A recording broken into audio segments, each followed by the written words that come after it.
I first got to know Lindsey Graham when I was on the Senate campaign trail for my own Senate race in 2022.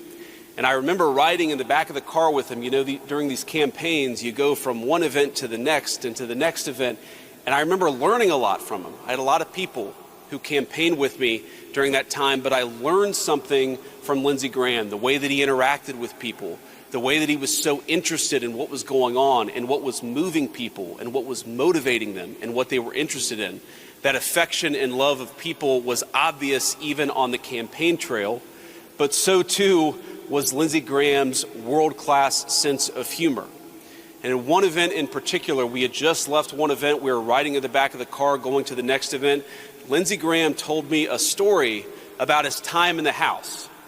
And if I repeated exactly what he told me, Darlene, it would be the end of my political career forever. But what I can say is that I was laughing so hard that by the time we got to the next event, I had abdominal cramps and I was barely able to speak because Lindsey Graham could make anybody laugh and he could make anybody feel at home. I was talking to, a mutual friend of ours, a person who didn't always agree with Lindsey Graham's politics just shortly after his death. And I expected the person maybe to say something critical, but he said, you know what? Even though we sometimes disagreed, I loved Lindsey Graham.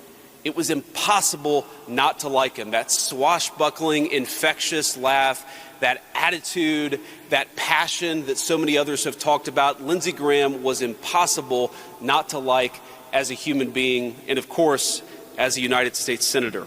I remember once I got to the Senate, getting in this argument with Lindsey, and as John said, as Leader Thune said, he was a fierce defender of Ukraine, and he and I got into this intense argument at a Senate lunch. I think some of our colleagues probably remember this, about a funding bill for Ukraine. And I remember at the end of it going back to my staff, and I was at the time working on a rail legislation that I really, really cared about. And I remember going back to my staff and saying, well, that's probably the end of Lindsey's vote on the railway bill because he is never going to support anything I support after the argument that he and I just had. And of course, I found out a couple of weeks later from another Senate colleague that the fiercest advocate of that bill behind the scenes was Senator Lindsey Graham. Now, Lindsey was who he was, and I knew that Lindsey couldn't even pretend to care about rail policy. It was something I really cared about, but it wasn't something Lindsey was particularly focused on. And so I went to Lindsey and I said, why are you helping me? Why are you helping this legislation? And I expected him to do what so many politicians would do. I expected him to lie and say, well, I really care about rail legislation. And he said, oh, I don't care about that at all. I said, well, why are you helping me? And he said, well, I don't care about it, but you do. And that was the kind of colleague he could be, a person you argued with and fought with in 1 minute, but behind the scenes, without collecting an ounce of credit, was working for you and working for the things that you cared about in the next.